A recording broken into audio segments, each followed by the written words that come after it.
तो ये चाहिए, लेकिन हम इसके उलट करते हैं, बिल्कुल करते हम इसके उलट हैं। तो इसमें कुछ भी बोलने की बात नहीं है, कुछ बड़े छोटे की बात नहीं है, ये वास्तव में है। मैं अभी फतेहपुर गया था भैया 2 दिन पहले।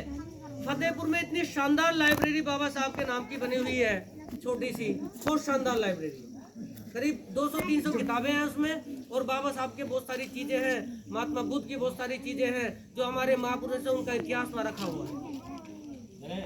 तो बाबा साहब का तो एक ही मानना, एक ही इच्छा थी बस, मरते हुए जीते हुए एक इच्छा बस, वो ये कि कैसे ये दलित, पिछड़े, कमजोर, गरीब समाज पढ़ लें, इनकी हालत सुधर।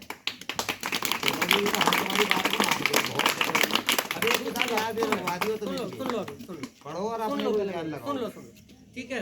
तो भैया जिनके भी ये बच्चे हैं, हम सबके जो बच्चे हैं, हम सब सहयोग करें। 14 अप्रैल, केवल 14 अप्रैल की जरूरत नहीं है, 14 अप्रैल नहीं, 14 अप्रैल 6 दिसंबर काशीराम साहब का जन्म दिवस, महावती का जन्म। अच्छा एक और बात है, जब तक कोई व्यक्ति जिंदा होता है तब तक उसको मानता नहीं है कोई भी, मरने के बाद हम उसको पूछना शुरू करते हैं। जब अम्बेडकर को भी लोगों ने बहुत विरोध किया, जितनी कीमत उसकी समझी जानी चाहिए थी दुनिया ने, देश ने नहीं समझी। आज पूरी दुनिया में अम्बेडकर से बड़ा कोई नाम नहीं है। एक बहुत बड़ा नाम है जो पढ़े लिखे भाई मेरे खड़े हैं, इन्होंने सुना होगा, डॉक्टर विकास दिव्य कीर्ति का दृष्टि IAS कोचिंग सेंटर चलाते हैं दिल्ली में, बहुत बड़ा नाम है, ब्रांड है, वो बहुत अच्छी हस्ती है, बहुत अच्छे व्यक्ति हैं। उन्होंने उनका एक इंटरव्यू है, वो बता रहे हैं कि मैं जब कोलंबिया गया, अमेरिका गया, और मैंने वहाँ जाकर के कोलंबिया यूनिवर्सिटी में पूछा कि भैया डॉक्टर अम्बेडकर पढ़ के गए थे, उनकी कोई पहचान है यहाँ? तो वहाँ की जो मैनेजमेंट था, वहाँ के जो प्रोफेसर थे, वो उन्हें लेके गए अम्बेडकर के। तो कोलंबिया यूनिवर्सिटी दुनिया की सबसे बेस्ट यूनिवर्सिटियों में से एक है। उस यूनिवर्सिटी के मेन गेट पे बाबा साहब का बड़ा सा तस्वीर लगा हुआ है। और जब कभी वो अगली यात्रा में लंदन गए, तो वहां पे जो लंदन स्कूल ऑफ इकोनॉमिक्स है, जहां से बाबा साहब ने PhD की थी, बाबा साहब ने 3 PhD की, एक लंदन स्कूल ऑफ इकोनॉमिक्स से इकोनॉमिक्स में, एक जो है कोलंबिया यूनिवर्सिटी से, एक जो है सेंट स्टीफेंस कॉलेज मुंबई से, और चौथी उन्हें डॉक्टरेट की उपाधि बाद में मिली। तो तीनों यूनिवर्सिटी, जब डॉक्टर विकास दिव्य कीर्ति बता रहे हैं कि जब मैं लंदन गया और कोलंबिया गया, तो वहाँ की लाइब्रेरी में, वहाँ के मेन गेट पे यूनिवर्सिटी के, और संडे का दिन था जब वो वहाँ गए, उन्होंने कहा कि डॉक्टर अम्बेडकर की बड़ी सी प्रतिमा वहाँ लगी हुई है। क्यों लगी हुई है? कि वो यूनिवर्सिटी जो विश्व की नंबर 1 यूनिवर्सिटीज में से एक है, वो ये मानते हैं कि डॉक्टर अंबेडकर उन यूनिवर्सिटीज में पढ़ने वाले सबसे शानदार विद्यार्थियों में से एक है। सबसे शानदार, जितने भी लोग वहाँ पढ़े उनमें सबसे शानदार उनके छात्रों में डॉक्टर अंबेडकर रहे। ये दुनिया किसी को वैसे नहीं मानती, समाज किसी को वैसे नहीं मानता। समाज को यदि आप, मैं ये कह रहा हूँ कि जीते हम लोग वैसे ही जिए जा रहे हैं बस, ठीक है।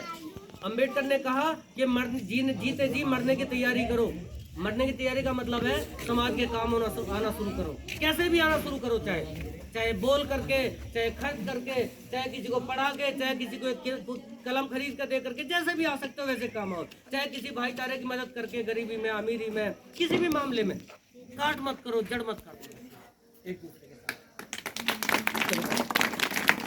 तो अम्बेडकर होने का बस इतना ही मतलब है कि अपने समाज को, अपने बच्चों को, अपने पड़ोस के बच्चों को, अपने मोहल्ले के बच्चों, अपने गांव के बच्चों को, जितनी भी तुम्हारी क्षमता हो, पढ़ाने की कोशिश करो। बस उन्हें कहो कि किताब जीवन बदल देती है, किताब रंग को राजा बना देती है।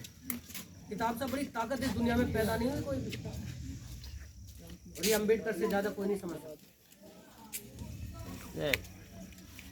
तो भैया दूसरी बात मैं बार बार कहता हूँ, भैया मेरा परिवार भी है, लेकिन मैं थोड़ा सा अलग हूँ, थोड़ा सा अलग इस रूप में हूँ। मेरा परिवार भी नशा करता है, मैं नशा नहीं करता। ये समाज नशे को कम करेगा, कोई भी हो। अपना काम करो भाई। मेरे पिताजी भी हैं, ठीक है, कोई भी है, सब है। क्योंकि नशा, इस समाज के 2-3 रोग हैं बस, एक नशा, एक है शिक्षा। उसे हम कितना कम करेंगे? नशा करो, शिक्षा का करो। शिक्षा का करो, अपने बच्चों को पढ़ाने का करो। तुम अपने शौक भी पूरे कर लो, लेकिन सबसे पहली जरूरत ये है कि हम अपने बच्चों के लिए, अब होता क्या है कि भैया हम अपने शौक तो पूरे कर रहे हैं, ये फालतू के बच्चे नहीं पढ़ पा रहे। बच्चों के नाम पे हम या तो सरकारी में पढ़ा रहे हैं, सरकारी में पढ़ाओ। अच्छा सरकारी में, ये मेरे पास जो बच्चे पढ़ने के लिए आते हैं अधिकतर सरकारी के हैं ये, तो सरकारी में जो बच्चे, अधिकतर सरकारी स्कूल जो चल रहे हैं वो दलितों से चल रहे हैं। हमारे स्कूल में 85 बच्चे हैं, प्राइमरी स्कूल में, कंपोजिट विद्यालय में लड़पुराके में 85 बच्चों में 60-65 बच्चे एससी हैं, कुछ 10-15 बच्चे गुजर समाज के हैं, 2-4 बच्चे नाई समाज के, बाकी और लोग हैं। तो जब आपके बच्चे जहाँ पढ़ते हैं, अरे बच्चे सुनो, मैं ये कह रहा हूँ कि जहाँ आपके बच्चे पढ़ते हैं जाकर के पूछा करो उन मास्टरों से, क्या पढ़ा रहे हो हमारे बच्चों को। वो कुछ नहीं पढ़ाते, कुछ नहीं पढ़ाते। 1-1 लाख रुपए तनख्वाह है, 1.5 लाख रुपए तनख्वाह है, और सबसे छोटी नौकरी, सबसे छोटे घंटों की नौकरी यदि कोई है तो वो अध्यापकों की है। 4 घंटे 5 घंटे की नौकरी है उन लोगों की। ठीक है, मैं ये नहीं कह रहा वो मेहनत नहीं करते।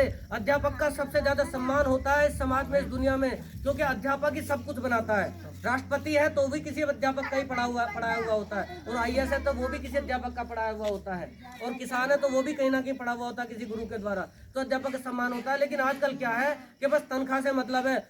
उन्हें अभी मेरी बात हुई, जो हमारे गाँव के स्कूल के प्रिंसिपल साहब है, अपने समाज के हैं, मैंने उनसे एक दिन फोन करके कहा, हमारे बच्चे हैं, उन्हें जो 5वीं क्लास के बच्चे हैं, पहले पाठ का मतलब भी नहीं पता। मैंने फोन किया मास्टर जी को, जाते ही नहीं।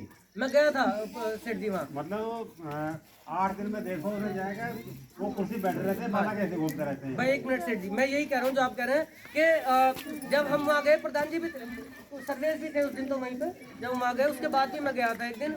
उसके मैंने अभी 10-12 दिन पहले फोन करा, मैंने कहा मास्टर जी एक बात बताऊँ, मैं आपसे भी इसी बात को कह रहा हूँ, सुन लो बेटे, शांत रहो, अभी ये मिलेंगे आपको, पेंसिल मिलेगी। और ये मैंने फोन किया अशोक मास्टर जी को, इसलिए किया क्योंकि हमारे समाज के और हेड है, वो प्रिंसिपल है, पोस्टेड तो नहीं है, चार्ज में है बस, लेकिन चार्ज तो है उन पे हेड का। ठीक है, मैंने कहा मास्टर जी आप में से 6-7 मास्टर जी में से, अध्यापकों में से 4-5 अपने समाज के हैं, एक महिला भी है, एक लड़की भी है, बहन जो है वो भी हमारे समाज की है। मैंने कहा जो 5वीं क्लास का बच्चा है और जो अच्छा बच्चा है मेरी नज़र में पढ़ने वाला, उसको अपने पहले पार्ट का, इंग्लिश का या हिंदी का किसी का मतलब भी नहीं पता, भैया पढ़ाओ इन्हें। मैं ये मानता हूँ, और हम सबको ही मानना चाहिए कि जिस परिवार में पढ़ा लिखा परिवार नहीं है, जिनके माता पिता पढ़े लिखे नहीं है,